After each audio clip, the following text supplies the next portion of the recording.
Costume designers are rarely recognized for their genius, but they really should be, and today's genius is Anne Roth and her work in the movie Mamma Mia. Now, Anne Roth and Meryl Streep have worked on a number of films together, even becoming good friends. Now, Streep has commented on Anne's work in an interview, saying that Anne designs characters. She serves story above all else, and that is certainly true in this movie. For Donna's character, she dyed the denim overalls a specific shade of indigo in order to mimic European workwear, and even dyed her shoes the color of her legs so they kind of disappeared a little bit, and also looked like they weren't brand new, like she had definitely worn them and aged them. Also, keeping physicality in mind, she had to make sure that Streep could do the splits and that she could comfortably dance in the overalls. In doing all this, the clothes represent Donna's independence, practicality, and economic standing as well. Now, Roth is an incredible costume designer because she thinks about the origins of clothes. They don't just appear or exist in a vacuum, they have a story and a journey all their own. For example, when she was interviewed about Donna's peasant top, she remarked that the island probably didn't have a store, and it was possible that a hotel worker gave her the top. However, this line of thinking extends beyond the main characters, and she stated in an interview that she would often ask herself the question, like,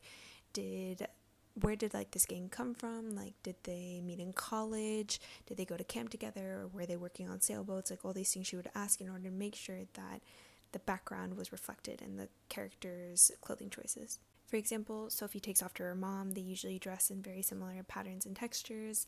She dresses a little bit more flirty and relaxed, but she definitely takes after traditional Greek textiles in her clothing, and they are really easily accessible. You could probably say that they were hand-me-downs or made by women in the island. I actually think that it's the accessibility that makes the Mamma Mia aesthetic pop up on my feed every year. I think so many people are drawn to it because they can recreate it all with their own wardrobe or with different pieces and use different interpretations of the film's aesthetic. Roth also uses costumes to accentuate the music of the film.